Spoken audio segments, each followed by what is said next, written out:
Aquí estamos con Manu Marlasca y Luis Rendueles. Buenas tardes a los dos. Hola. Muy buenas tardes.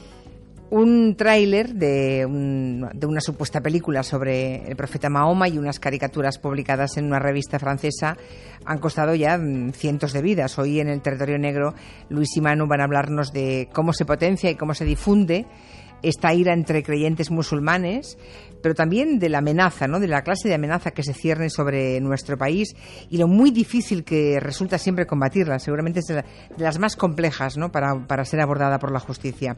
Bien, hablamos de ese incendio que aquí comentamos en su momento, que ustedes han visto en todas partes, provocado por un vídeo que se difundió en YouTube, presentado como tráiler de una película sobre Mahoma. Y hay muchas sospechas sobre qué es exactamente ese vídeo, quién lo hizo, con qué intención. ¿Vamos sabiendo algo más o todavía hay Bueno, lo que se sabe, realmente lo que se sabe y lo que se indubitado es que en julio del 2011, una productora norteamericana absolutamente desconocida en el mundo del cine, convocó un casting para un proyecto bajo el título Guerrero del Desierto, que iba a ser una supuesta película de aventura sobre un héroe casi romántico, ¿no?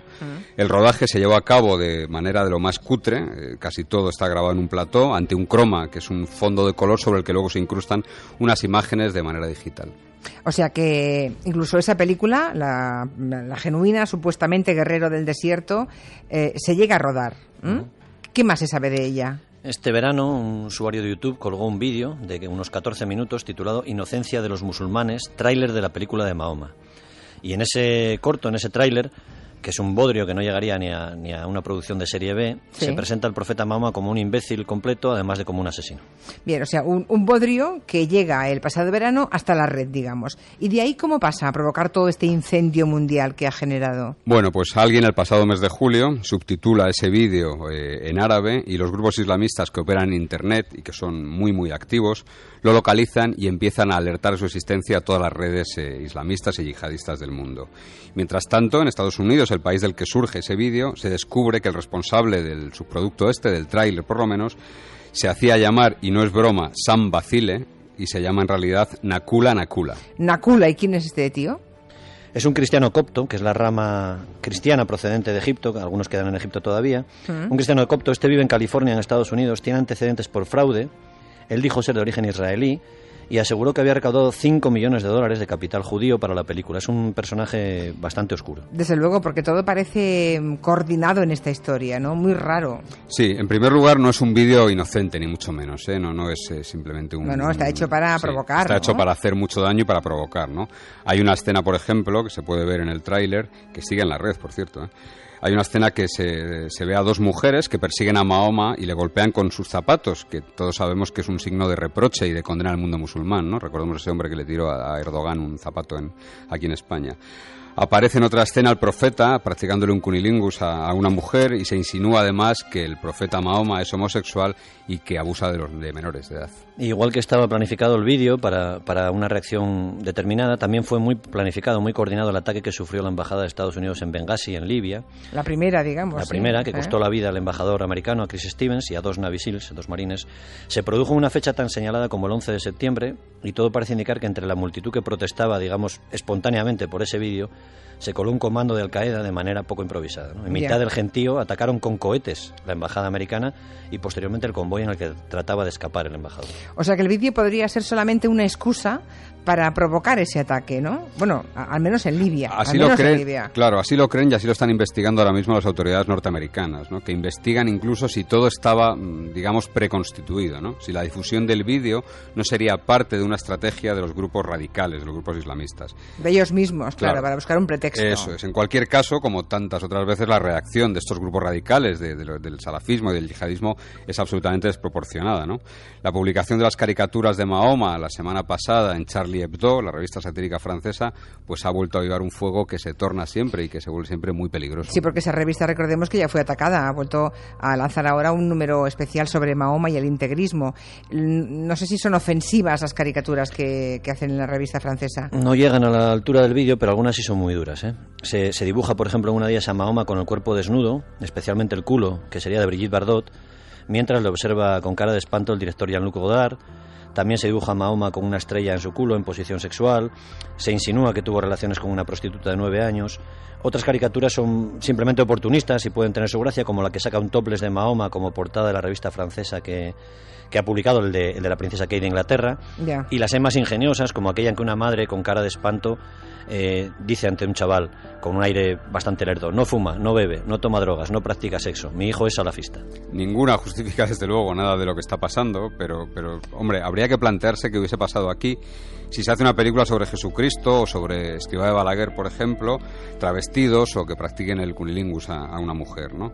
Sea como fuere, lo cierto es que Charlie Hebdo, la revista satírica francesa, agotó la pasada semana su edición, ¿no? Fue todo un éxito en donde el 6% de la población francesa, 3,5 millones de sus ciudadanos son musulmanes, ¿no? No hay que olvidarlo, y pese a todo la revista vendió un montón.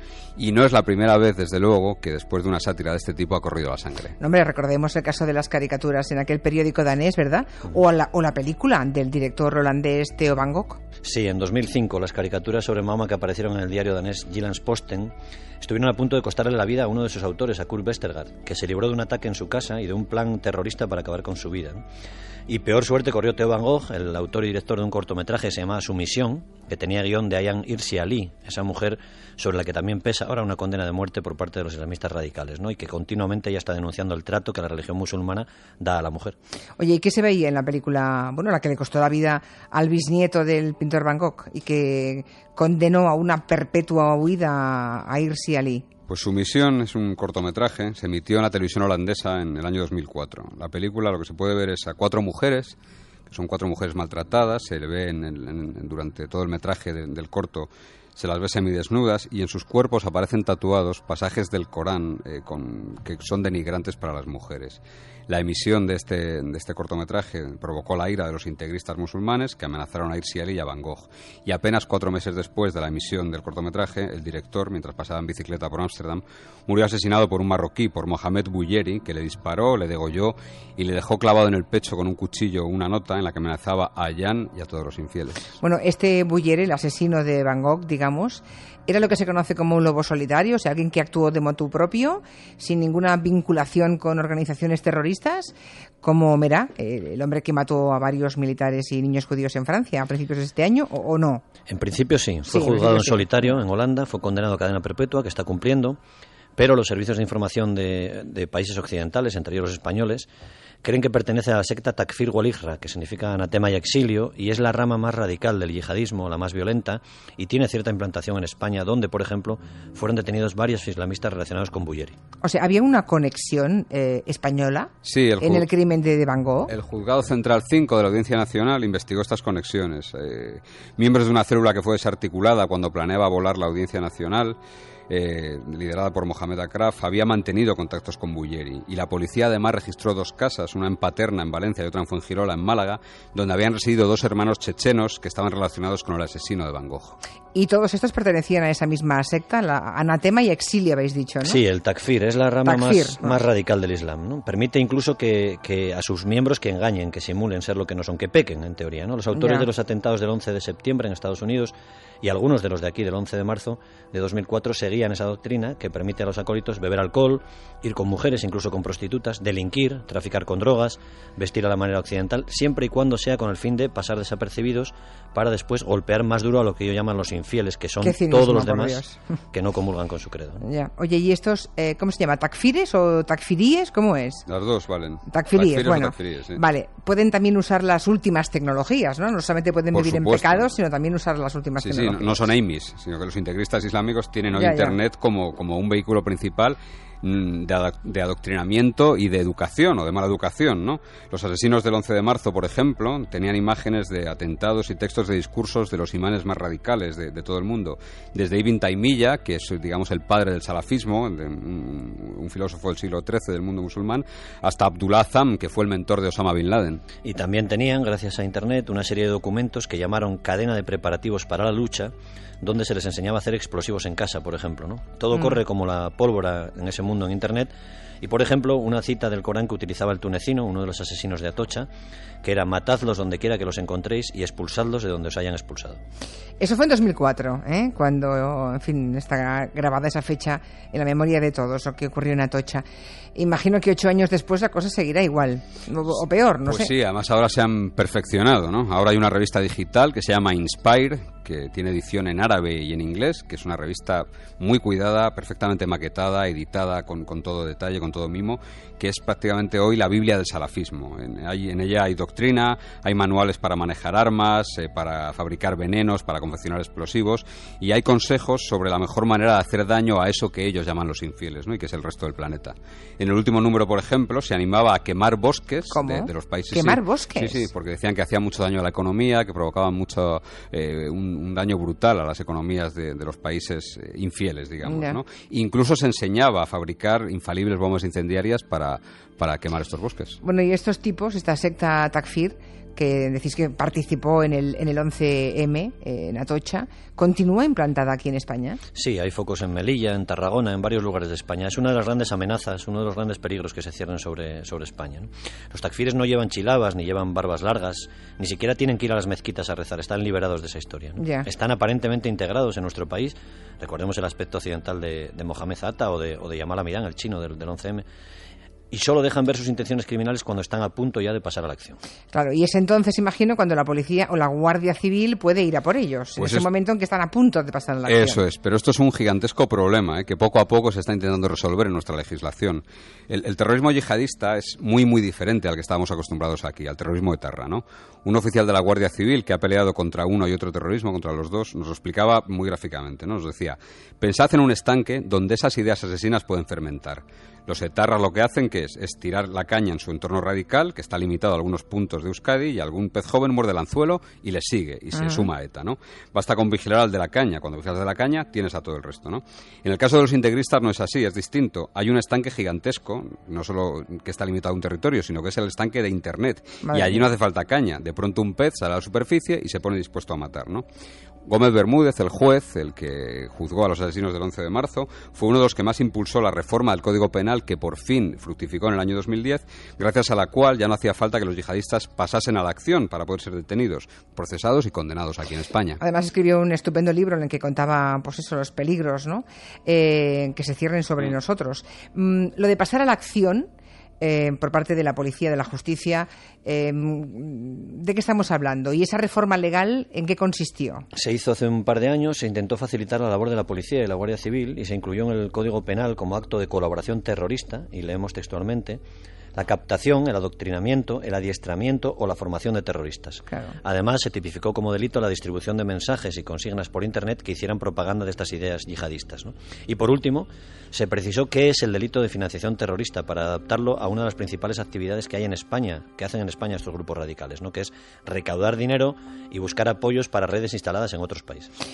Es decir, que hasta esa reforma del 2010 que promovió el juez Bermúdez, todo esto no era delito, ¿no?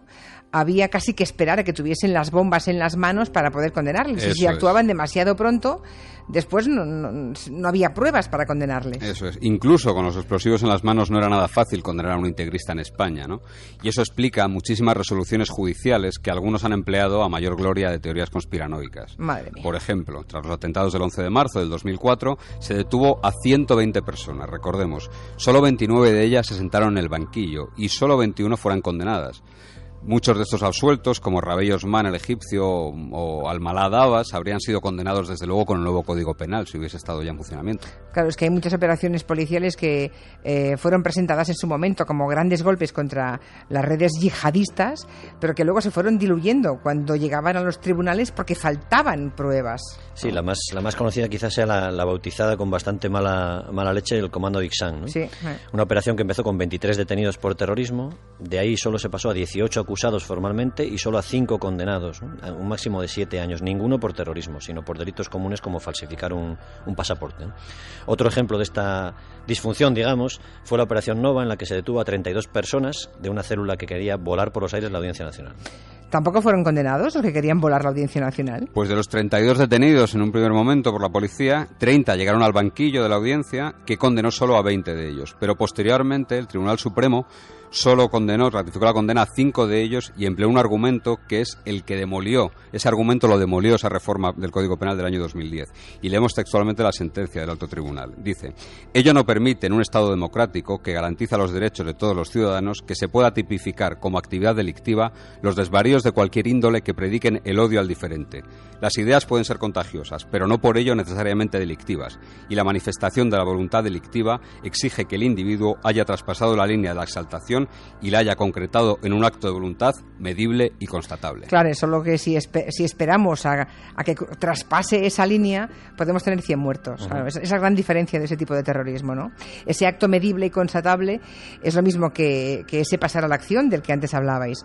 Afortunadamente, con esa reforma del Código Penal, este asunto se ha arreglado, ¿no? Le ha dado más instrumentos a la justicia de nuestro país.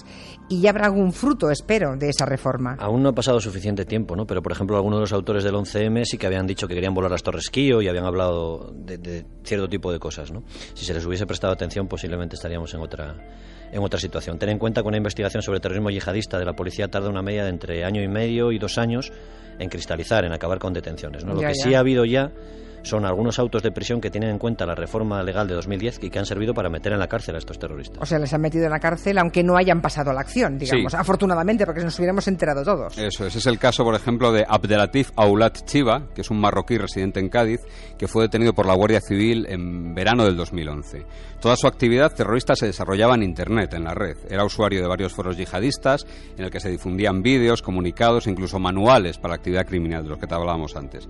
Y además, Aulat tenía su propia página, donde incluso había colgado su juramento de lealtad a Abu Udaifa al-Musuli, que es el líder de Al-Qaeda en el Magreb Islámico, y sus deseos de vengar la muerte de Osama Bin Laden. En esas páginas, que administraba él mismo, incluso se ofrecía como terrorista suicida. Oye, ¿y cómo se ofrece uno? ¿Cómo se postula uno como terrorista suicida? Pues escribiendo en los foros en los que se mueve esta gente de Internet. Por ejemplo, Aulat colgaba mensajes como este: Dios mío, concédeme el martirio por tu causa, que tenga la valentía y la suficiencia, que mi cuerpo vuele en pedazos por amor a ti, hasta el punto de no poder reunirlos y enterrarlos en la tumba.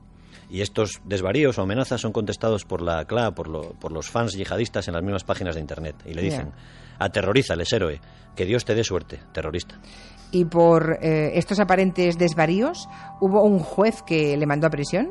Sí, por esos desvaríos, que ya pueden ser tipificados como propaganda yihadista, y porque Aulat había expresado en sus páginas algo más: el deseo de envenenar las reservas de agua de algún camping o de algún complejo turístico. Madre mía, pero están pensando en cosas...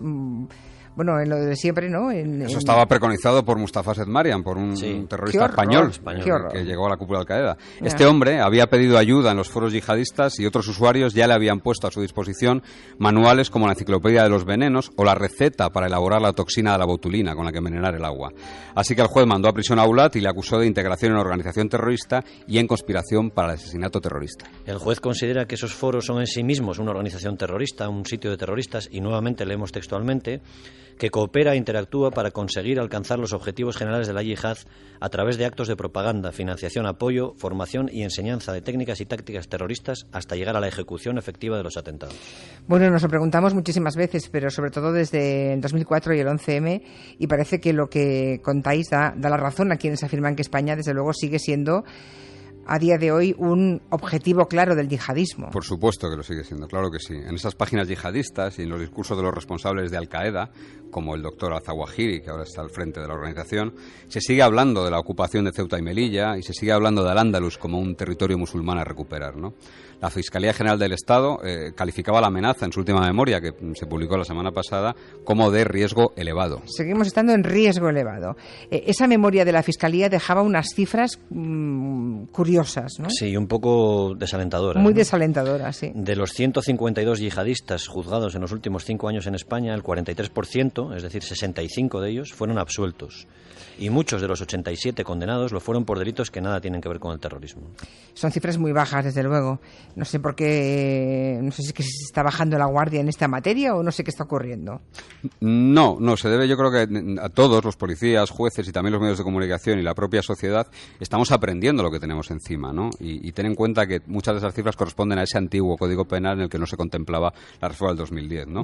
Desde 2004, el año de los atentados del 11M, el número de detenidos por yihadismo ha descendido, evidentemente. Entre el 2004 y el 2005 se detuvo a 269 presuntos terroristas, mientras que en los dos últimos años, en 2010 y 2011, solo fueron arrestados 31 yihadistas, ¿no?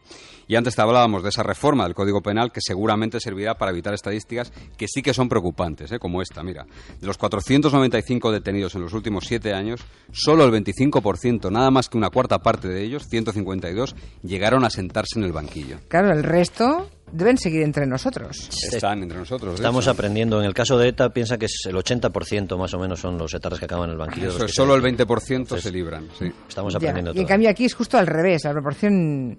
Pero porque tenemos que ir adaptando no solo los conocimientos y las prácticas de la policía y de la Guardia Civil, sino también la legislación a una nueva realidad terrorista que es el terrorismo yihadista, de la que desgraciadamente no sabíamos nada el 11 de marzo del 2004. Sí, y desde luego porque ese terrorismo ha llegado para quedarse, ¿no?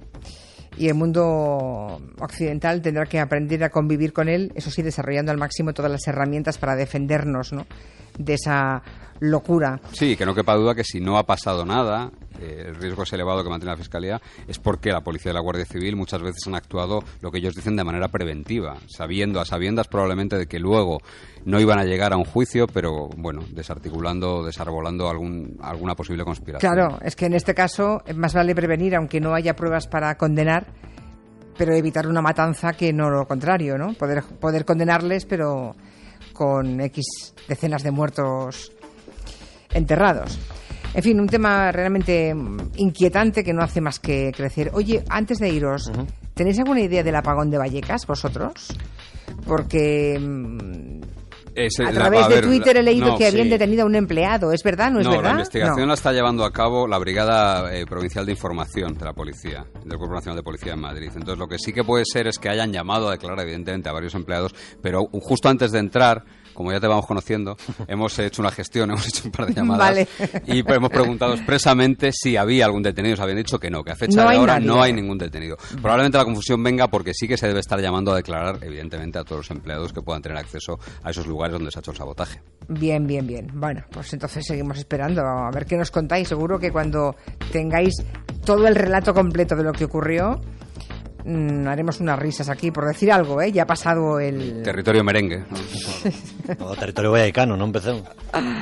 Bueno, como buen madridista, seguro que Manu hubiera preferido que jugase en Madrid a las 5 de la tarde. No, a mí no, porque no lo hubiese visto. Sí, mejor así lo veo con mi hijo. Y que jugase el Rayo con 7, ¿no? Que no fuera nadie al campo.